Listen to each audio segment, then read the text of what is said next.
বিশ্ববিদ্যালয় থেকে তাদেরকে বহিষ্কার করতে হবে এবং বিশ্ববিদ্যালয়ের উদ্যোগে এই সন্ত্রাসীদের বিরুদ্ধে থানায় মামলা করতে হবে। এবং আমরা একই সাথে বলেছি যারা মারাত্মকভাবে আহত হয়েছে, জুলহাস এখনো কানে শুনতে পায় না, মুসাদ্দিক জুবাইর থেকে শুরু করে যারা আহত অবস্থায় আছে আলবি, তাদের পূর্ণাঙ্গ চিকিৎসার দায়িত্ব বিশ্ববিদ্যালয় প্রশাসনকে নিতে হবে। এবং একই সাথে যেই সাংবাদিকতা, আমরা সবসময় বলি সাংবাদিকদের আমরা তাদের স্বাধীনতা নিশ্চিত করতে চাই। এই সাংবাদিকদের যাদের এই মত প্রকাশের স্বাধীনতাকে যারা রুদ্ধ করতে চায়, শাহবাগ থানায় মব তৈরি করে যারা সাংবাদিকদের উপর হামলা করেছে তাদেরকে তো আইডেন্টিফাই করতে হবে এবং ক্যাম্পাসে এবং সারা দেশে এই সাংবাদিকদের স্বাধীনতা নিশ্চিত করতে হবে এবং এটার জন্য একটা সুস্পষ্ট বিশ্ববিদ্যালয় থেকে তাদের অবস্থান ব্যক্ত করতে হবে।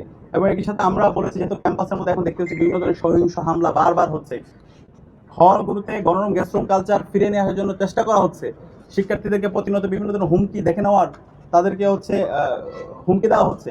তো সেই জায়গা থেকে ক্যাম্পাসে যেন একটা অন্তর্ভুক্তিমূলক রাজনৈতিক আচরণবিধি কোড অফ কন্ডাক্ট প্রণয়ন করি, বিশ্ববিদ্যালয় প্রশাসন থেকে প্রণয়ন করা হয় এবং ডাকসুর জায়গা থেকে সেই সুপারিশগুলো আমরা বিস্তারিত আকারে দিব এবং পাশাপাশি অন্যান্য অংশীজনদের সাথে আমরা যোগাযোগ করবো। আমরা সকল ছাত্র সংগঠনের সাথে যোগাযোগ করছি, পূর্ণাঙ্গ একটা রাজনৈতিক নীতিমালা ক্যাম্পাসের মধ্যে সেটা আমরা প্রণয়ন করে যারা এটা ভায়োলেট করবে তাদের বিরুদ্ধে আমরা সকল ছাত্র সংগঠন এবং বিশ্ববিদ্যালয় প্রশাসন তাদের বিরুদ্ধে ব্যবস্থা গ্রহণ করবে এবং ওভারঅল ক্যাম্পাসের মধ্যে সামগ্রিক নিরাপত্তা নিশ্চিত করার জন্য বিশ্ববিদ্যালয় প্রশাসন যেন কার্যকর উদ্যোগ গ্রহণ করে।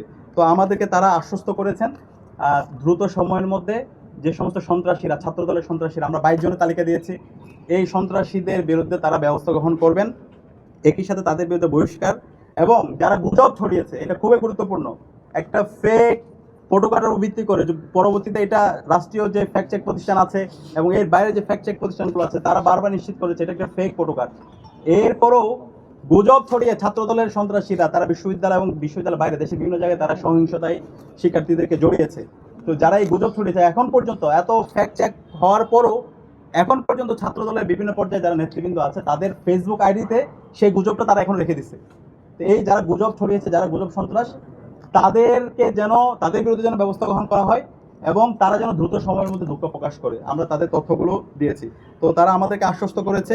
আমরা এখন দেখতে চাই তারা যে আমাদেরকে বলেছে তাদের বিরুদ্ধে একাডেমিক ব্যবস্থা গ্রহণ করবে এবং যে অভিযোগগুলো দিয়েছে তাদের যে কমিটি, সেই কমিটি অধিকতর তারা তদন্ত করে দ্রুত সময়ের মধ্যে তারা আমাদের যারা ক্রিমিনাল অফেন্স করেছে, যারা ফৌজদারি অপরাধ করেছে, যারা থানায় মব তৈরি করেছে, সাংবাদিকদের উপর হামলা করেছে, ডাকসু নেতৃবৃন্দের উপর হামলা করেছে এবং ঢাকা বিশ্ববিদ্যালয়ের শিক্ষার্থীদের উপর হামলা করেছে, তাদের বিরুদ্ধে তারা ব্যবস্থা করবে এবং বিশ্ববিদ্যালয় আনুষ্ঠানিকভাবে এই পুরো ঘটনার জন্য তারা দুঃখ প্রকাশ করবে। আজকে ঘটনার শুরুতে ভিসি মহোদয় তিনি দুঃখ প্রকাশ করেছেন এবং এখানে 18টা হলের প্রভোস্ট উপস্থিত ছিলেন, প্রভোস্ট স্ট্যান্ডিং কমিটির সভাপতি উপস্থিত ছিলেন, প্রক্টর ছিলেন, প্রভিসি ছিলেন, ট্রেজারার ছিলেন। পুরো হাউস এই ঘটনার জন্য শিক্ষার্থীদের কাছে দুঃখ প্রকাশ করেছেন।